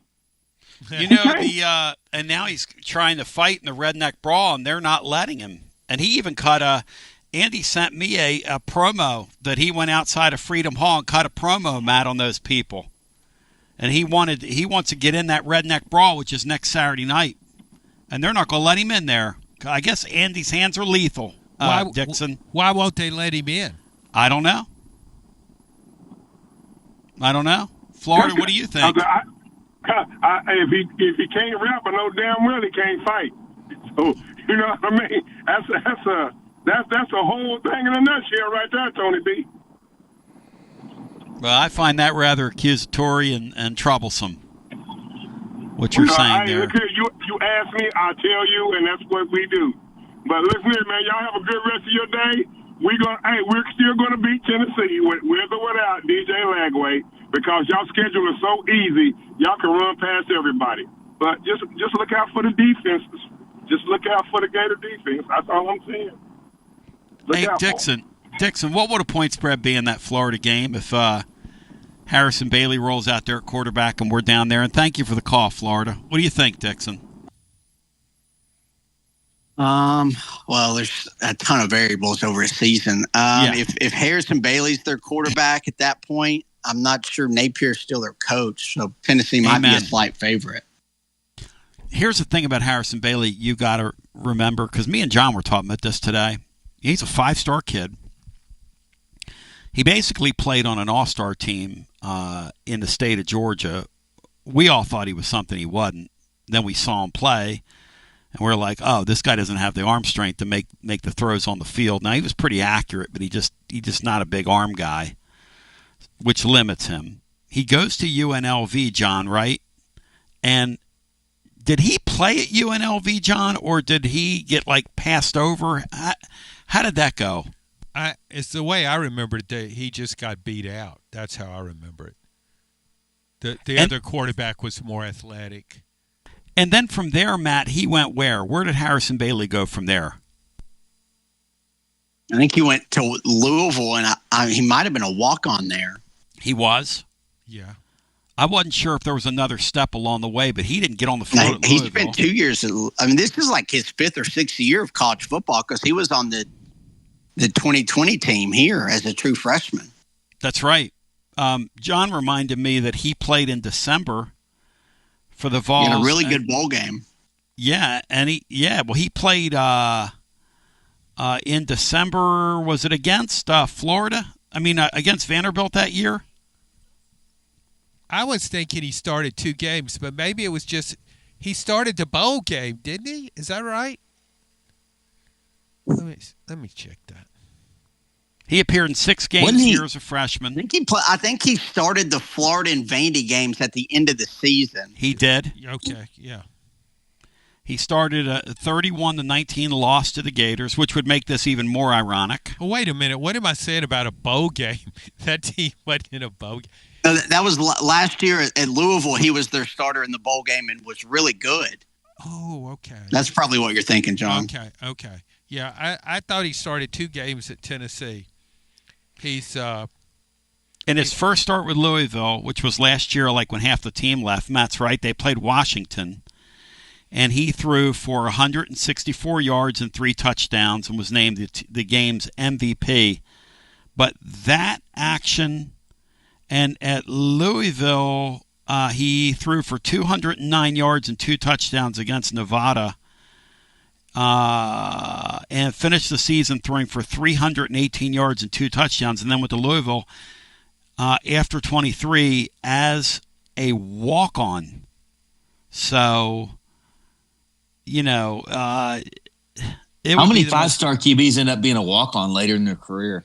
Oh, it happens. It happens. There's a couple guys in Nico's class, Brian, that are heading that way. But here's the thing that ends up happening. If you stick around in that sport long enough, somebody will pay you to come in and be a backup like they've done for him. Because you can't invest you got your money in your frontline starter, so you need somebody. And what Florida's thinking is, hey, this guy's an okay player. He's a decent safety net for us. But Matt's right. If they have to play him for a significant amount of time, they're not going to beat SEC teams playing with him. But let's go back to the phones, and let's get Richard in here, who's up next with us. Richard, welcome in. Hey, gentlemen. Hey, buddy, welcome in. Oh, man, wonderful. Tony, first of all, how are you feeling? Man, I got they gave me some pain medication for this back deal. I've been able to walk, hardly without severe pain, and so they gave me some pain medication. And Richard, my body rejected that so badly. I don't want people are listening to me eating lunch, but you can imagine the day I had yesterday. Let's just put it this way. I didn't know what planet I was on. I got so sick from this medication yesterday. And so thank God Sean and Brian jumped right in there remotely and did the deal, because it started happening to me. And this is just when you run your own business. This started happening to me 20 minutes before we were supposed to go on the air, and it did not stop till after midnight last night. So I had a day that I hope to forget very soon yesterday, but I don't think I'll ever forget yesterday. Okay, well, that definitely keep you in our thoughts and everything. Thank you, brother. Yeah, I'm falling apart over here, Richard. I'm falling apart, man. Well, back injuries are no joke. It's very difficult on a lot of people, and I will say, I don't know exactly all yours, but one thing that has helped me with all my low back issues and all the driving I do, I have 2 different TENS units, and I really love putting those things in and stimulating my muscles with electric pulse. I have one, and I use it, but I need to use it more. It's a good thought on your part, because the more I go through, and it's been 2 weeks now, okay? This started happening to me a couple weeks ago when I was walking in the park, and I tried to push through it because, with a back, you either push through something and it goes away, and it kind of loosens up, or you push through it and it locks up on you. Then you kind of know you're in trouble, and the latter sort of happened to me. But the thing that I'm appreciating is the very thing we don't want to do when we have a back injury is get up and get on it and walk around a little bit. But it's the very thing that promotes healing. So it's very, very hard to be in that spot. And I'll tell you what, Richard, I don't know how these people play football, play basketball, play baseball when they encounter these back injuries. I just don't know how you do it, man. Yeah, it's difficult, but a lot of them that have the big money, also, there's so much science now that heals these guys. Yep. The stem cell stuff that these athletes are doing, Tony, is just unbelievable. The promotion of healing that it does. But, stem cells are so expensive. Someone like me and you, if we want to go get stem cells put in our injuries, $5,000 to $10,000. And maybe what I'll do is maybe we'll put out a call, GoFundMe before football season for some stem cells for Basilio. Yeah. Yes. Well, hey, first of all, Florida. Florida's all about a couple of scrapes going on in UT locker room, man. Yep. At our school, man, if our kids weren't wired and they weren't getting in some scuffles all the time, man, I was worried about our football team. When I heard it, and the person I talked to that told me about it, I said, great. And the person's like, huh? And I said, to me, now look, I'm 58, but to me, it is a great sign when the kids care enough to fight each other. Now, you don't need that. You don't need kids bullying each other. But there's kind of a time and a place for everything. And, hey, in their point of view, this guy is disrespected and disregarded, something that's extremely important and sacred to these kids. And their time is precious. And one of the guys that was involved in it, it's like time is going through the hourglass, and he doesn't have much time here. And they want this year to be a special year. And they don't want this Nico guy to win. Absolutely. So again, that stuff I don't sweat any of that, man. That's just young people with testosterone, people committed to a program and not seeing you committed, and I'm sure it just started as you need to get with the program type of thing, and you're not living up to what you should, and some smart ugly comments were made, and it turned into a scuffle. All right, so happens at every major college program, so I'm not worried about it. But takeaways from camp. Listening, that was really good what y'all were talking about. Here's my takeaways of what I kind of look at. One, Lance Hurd. Seeing him in shape and the athleticism that he's showing out on the field, because he's dropped that weight, he's healthy, he's moving so much better.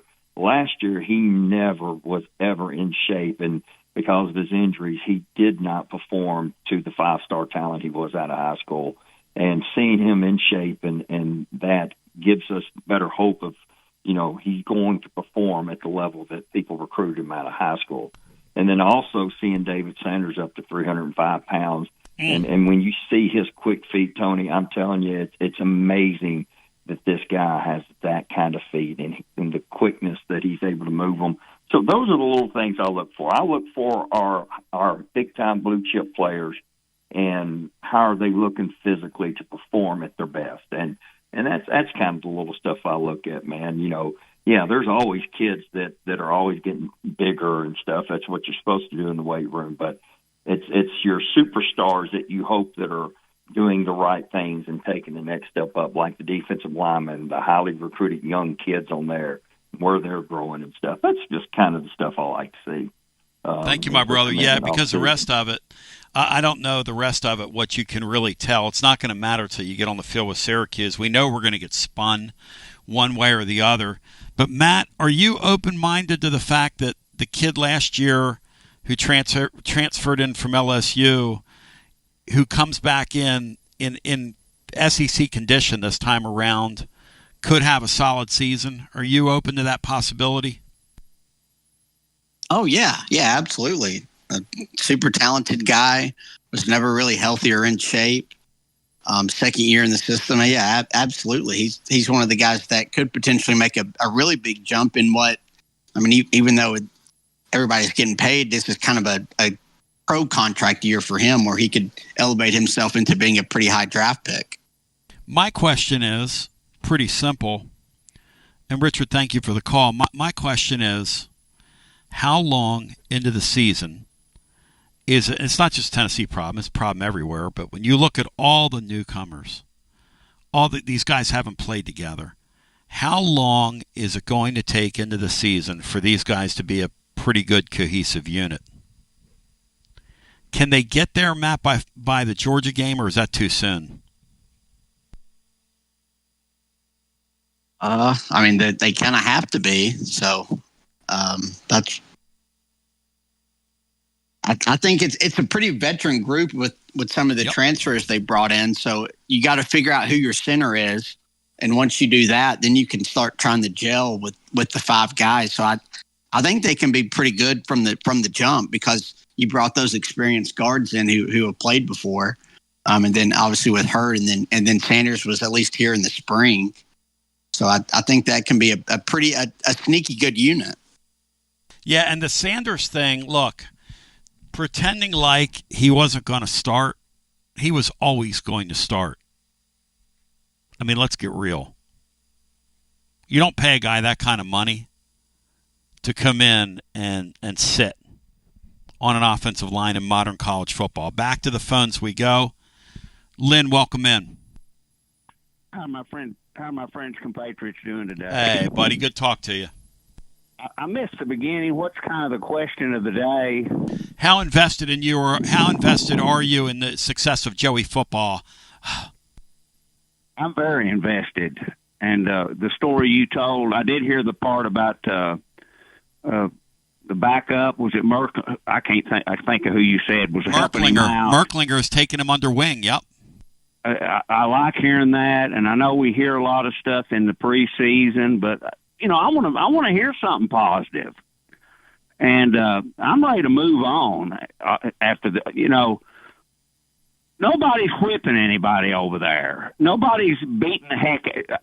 I know players from the mid '60s to the mid '90s, and they said that happened when somebody got out of line, and I just made up a name for it. I called it a code orange. That's just a code orange. That's your inner circle people taking care of business when somebody's out of line. That's There's exactly nothing wrong right. with that. That's gone on in major college football from time and eternity. You know what? I don't know if that goes on at the pro level, but I would imagine in certain circles at certain times it's even gone on there.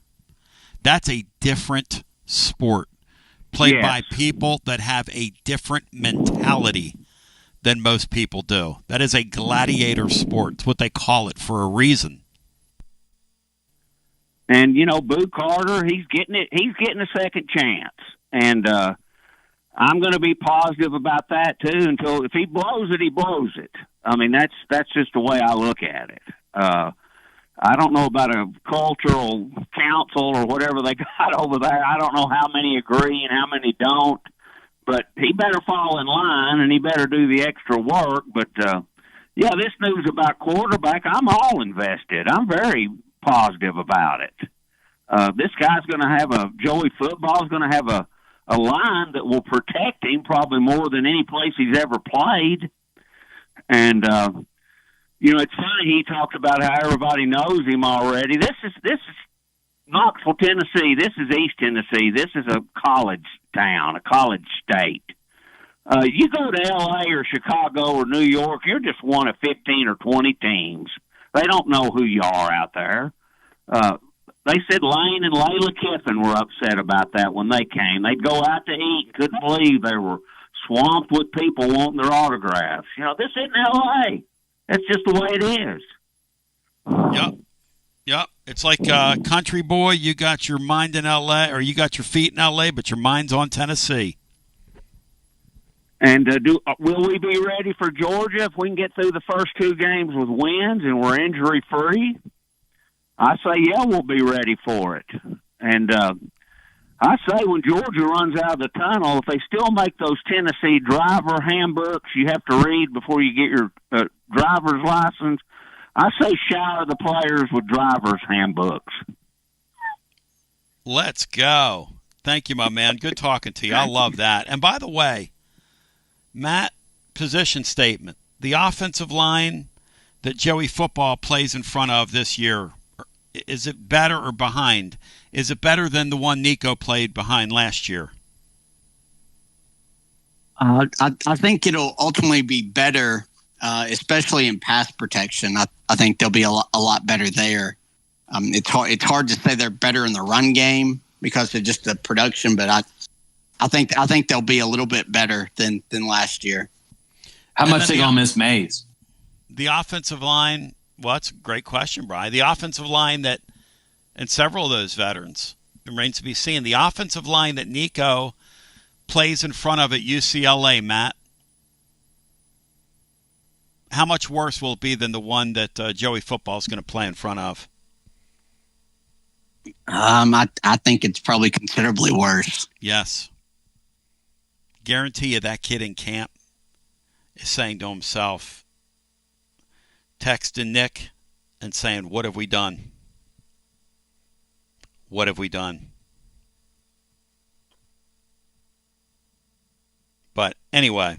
They might have to find some kids in Nico's family of 3,000 to put out there on the offensive line. Your VIP play welcome bonus is yours. You make a bet of $5 or more, you get $100 in bonus bets instantly. The promo code to use is TNTony. Again, TNTony. And I want to remind you that they've got all kinds of things for you to get action on, including all the look-ahead lines on the upcoming season with Vols, with this Tennessee football team, which the closer we get to it, the more intriguing this year is going to be. And they were the first sports book in the state of Tennessee to begin accepting wagers on all look-ahead lines for Tennessee football, and they will stay on the cutting edge as we move toward what will be a memorable college football season here, there, and everywhere. Remember, live always, you've got tonight Hendon Hooker. You can make some bets on him, some prop bets on him as he's the starting quarterback for the Detroit Lions tonight in the Hall of Fame game. 200-plus leagues, numerous bet types, props, options. And if you have a bet in mind and you can't find it on your sports book, the VIP Play team will be glad to make it for you. VIP Play, where everyone is treated like a VIP. If you have a gambling problem, 800-889-9789, 21 and over, located in the state of Tennessee to place a bet. And by the way, before we go back to our phones, I just want to apologize. Today's blog is extremely brief, but I was extremely ill when I did the blog last night, and I tried. So I just wanted to have something up there to keep the streak alive. Back to the phones we go. Let's get our next call in. Greg, welcome in. How you doing, man? Hey, I'm doing great, Mr. Tony. I'm glad to hear you back, brother. Good to talk to you. Hey, if I can quickly say something in reference to what you've been dealing with real quick, kind of what I've been dealing with. Never had high blood pressure in my life till about a year and a half, 2 years ago. Doctors, and I'll make it real short, doctors tried 5 different blood pressure medicines on me. Every one of them screwed me up until the last one. And then it worked for about a week, and then it screwed me up, and my blood pressure went triple digits at both top and bottom. Gosh, be careful, man. Be careful. So I got off of that, Tony, and let me tell you, a company called Healthy Habits, I researched them. They had a deal called Striction BP. It's all natural. Got vitamin B6, magnesium, and Ceylon cinnamon, 1,000 milligrams of that cinnamon. I've been taking 2 of these a day. My blood pressure has been perfect. And it's Let's all natural. go, man. I love hearing that. Let's go. Doesn't screw you up. So I think you ought to look at Healthy Habits and see they've got stuff that is all natural, doesn't have any side effects, and it will help your back pain. Thank you. Anybody that, Greg, anybody like you that finds relief in a form like that, I say go for it, man. Because really, if you get in that world of medicine and you get on 3 or 4 different things, you don't know whether you're coming or going. and you don't know whether to scratch your rear end or wind your wristwatch or whatever that term is. And you wouldn't believe how I felt taking that blood pressure medicine that's man-made. All man-made medicines cause a disease. So something else is something going to happen when you're taking man-made medicine. A side effect, yeah. Side effect. Yes, yeah. But going back to the show, I'm all in on Joey football, Tony. I watched his interview a couple of days ago, about 20 minutes, and he was real blunt about his last two seasons he's played and about how one of them he had a bunch of interceptions. He understood what he did wrong. Hey, I loved every second of that interview. That kid is right on the top list, in my opinion. And he said he was amazed at how Tennessee football fans were. And they were people talking to him, just interrupt, going somewhere and he'd see somebody, they'd all say something to him, blah, blah, blah. But he really did enjoy what he has seen so far. So I got high hopes for him. I think he's going to be a great leader. It's a great story, man. It is really a great story. And on the Boo Carter deal, yep. I want to say hi, John Adams. I appreciate your question to Coach Heifel the other day about playing wide receiver. Yep. He never answered that, and my problem is, and everybody's jumped on Boo Carter for doing what he did. Nobody's been given the reason why he did what he did. He was told last year he would get a wide receiver opportunity. They were needing somebody at wide receiver all last year. He never got one snap there. And I think that turned his tide. In high school football, 6A Player of the Year, his senior year, over 10 touchdown pass receptions, about 20, I think. But his last two seasons, he played both ways. He was bad on defense as well as he was on football, playing on wide receiver in high school. So I wish somebody would nail Heifel down and make him answer, well, what was the reasoning behind what Boo Carter did? Make him answer the damn question, because everybody's putting it on Boo like he just did it out of the blue. It wasn't about money. So I would love to know the answer to that question. Thank you. Yeah, I don't think anybody knows the answer to that question. And thank you for the call. The thing that doesn't jive, Matt, with that is they let him work out in the spring. He knows he's playing wide receiver. And he knew there's going to be ample opportunity to do this, because right now you look at spring camp, this Brazel guy is already missing in action. You would think he would have gone through that where the little holdout thing would have been more in spring practice and not in the summer. Because like you said, yeah, he was practiced there some here in the spring. So again, I'm with Greg. I think the reasoning behind this, it's kind of intriguing. I don't know what it could have been. But it's, I just don't know how it would have happened in the summer if what Greg's saying it's about playing time and playing on offense, because they did give him some opportunities there in the spring. And I think he had factored into their offense in some, maybe not a full-time role, but in kind of a package deal. Back to our phones we go. Thank you. In fact, let's do this. Brief timeout. Then we get back. Orange Blood, Music City, Sam, and you, if you want to jump in at 865-200-5402. We have two to play. I can't do OT today because I do not feel well at all, to be completely honest with you, after the day I went through yesterday. But, hey, we're here fighting, and we continue with more after this. Guests appear on the TLD Logistics Hotline, online at tldlogistics.com.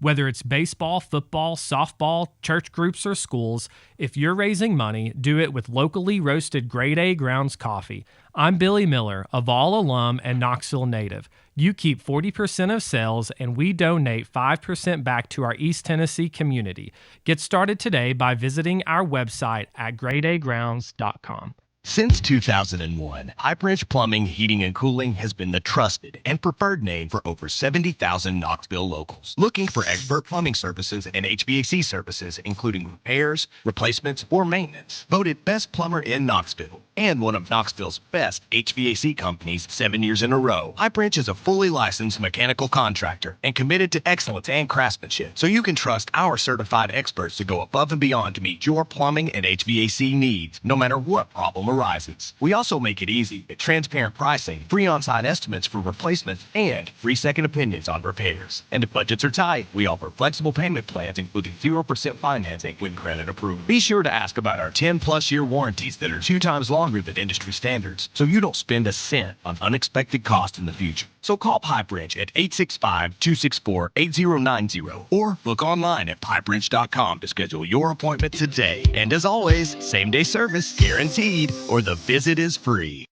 Hi, I'm Jim Simpson, owner of Simpson Meats. When's the last time you grilled a really good burger or steak? One your friends still talk about. Our goal at Simpson Meats is to make that happen every time you have a cookout. All of our cuts of meats, steaks, burgers, briskets, and pork are always fresh, flavorful, and sustainably sourced. We are family owned, so we know the importance of knowing how and where your food is raised. We have been putting quality first since 1888.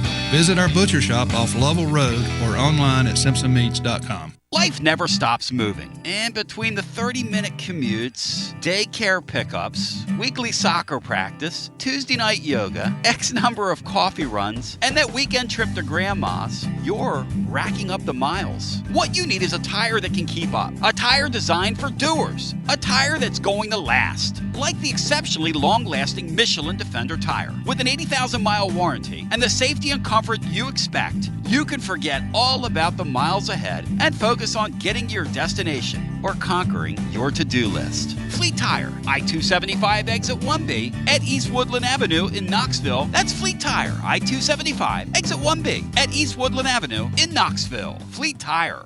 Basilio here for Budget Transmissions. TGMD, the great Matt Dixon, took his Ford Escape to budget, and like our gold bullet back in the day, it was a total mess. And now, Matt's back in the game. He's got a new transmission, axle, wheel bearing, both radiator hoses, engine mounts, coolant hoses. I mean, his Ford Escape was about to escape to the junkyard, but he didn't begrudge it. He took it to budget, and now he's on his way back to Omaha. Budget Transmissions, over 30 years in business, conveniently located in Bearden. All extended service contracts are honored. A gold certified Repair Pal member. 865-584-4391. 865-584-4391. Budget Transmissions. Don't begrudge it. Take it to budget.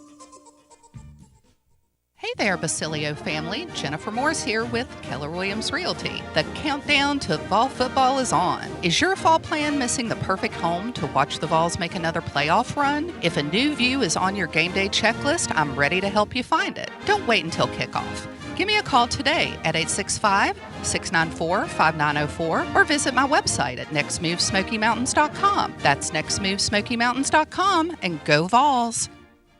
Basilio here reminding you that when you want to sell your extra tickets to the game, you don't want to give your life away online with all your personal information just because you want to sell a few extra tickets. Clark Moore at Select Ticket Service will gladly buy your extra game tickets and your extra parking passes. And the best part? Clarky Boy pays cash. 865-919-1016. 865-919-1016. Clarky Boy pays cash at Select Ticket Service. Clarky Boy pays cash. Tony B here with the great Zakai Ziegler for Advent. Hey, whoa. Tony, I got this. Hey, Tennessee, it's Easy here. Next time you have an electric issue at your home or business, call my friends at Advent Electric. With offices in Knoxville and Nashville, it's Mama's Easy approved. You heard it from the most electrifying player in the league. Call the service professionals at Advent Electric, 865-588-0631. Online, adventelectric.com. Tell them ZZ sent you. TB back with you, 865-200-5402 is the numero uno, numero dos. Let's go back to the phones. Orange Blood's in here, then Music City Sam. What's up, man? Welcome in. Hey, thanks, Tony. It's good to hear you back. Good to talk to you.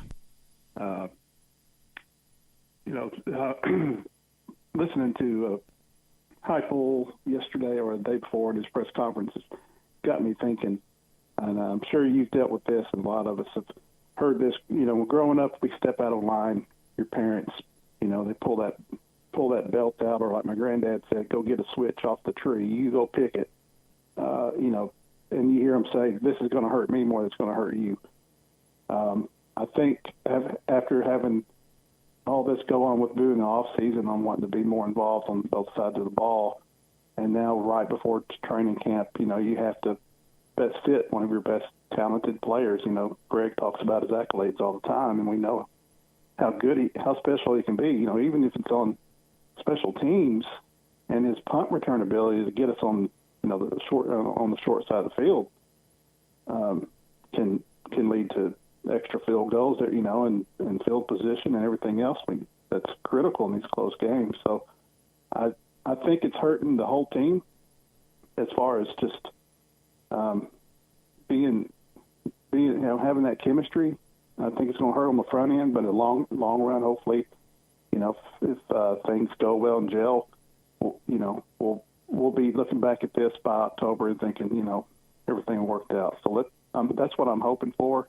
I think just having it on the front end here is going to be a little tricky, especially now you want to put him on both sides of the ball. He's going to be a little bit behind on picking up that, those extra reps and learning the offense. Yeah, and listen, I appreciate the call, but I agree with something John said. John said that the guy ought to worry about right now playing defense and not worry about playing offense, because he's got a ways to go before he gets back, and they're going to prove it to the rest of the team, not just him. They're going to prove it to the rest of the team that, hey, you do something like this, and we're going to take extreme measures, because I hear it's pretty extreme what they're putting him through. Back to the phones we go. Let's get our next call in. Music City Sam, got about 3 minutes. Go for it, my man. Hey, I was thinking if Nico was still here, that Boo Carter's punishment could have been babysitting the League of 3000 at practice. Well, the Nation of 3000, I could have just seen him over the side, helmet off, Matt, playing football with the cousins, Matt, in their Coke can football game they have going on off to the side.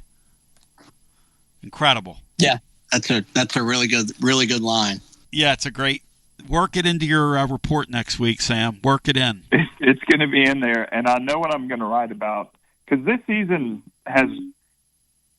it's similar to us going into the 2021 season, because that was the first time any player had been in Heupel's system on the Tennessee roster. We think of it's easy to think Cooper Mays was here forever, but he was a first-year player in Heupel's season at one point, and our SEC scoring 2021 was 35 points a game. So it's possible to bring in plenty of new pieces and put up points in Heupel's system. I think the last 2 years we've just fallen into, we had the same receiver core and then two quarterbacks that really couldn't operate at a high standard. So I'm pretty excited for Joey Football to see what he does and with the pieces this year. But there is a hope that it could be more like a 2021 on the offensive side, because they put up points. They put up yards and touchdowns. Yeah, I'm invested, and I want to see it happen. I just find this thing really intriguing from start to finish, and I'm really looking forward to the season. And thank you for your contributions. Matt and Brian, anything else you'd care to add? Matt, are your Strohs buyers or sellers right now at the deadline? What are we doing? They're definitely buyers, but I just don't think this is the year. They've had a ton of injuries, especially to position players. And I think they've kind of overachieved to get where they are.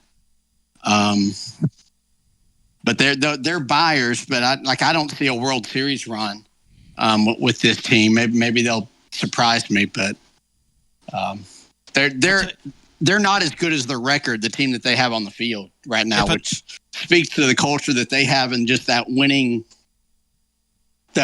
organization. Like that, it's kind of like that Derek Jeter factor.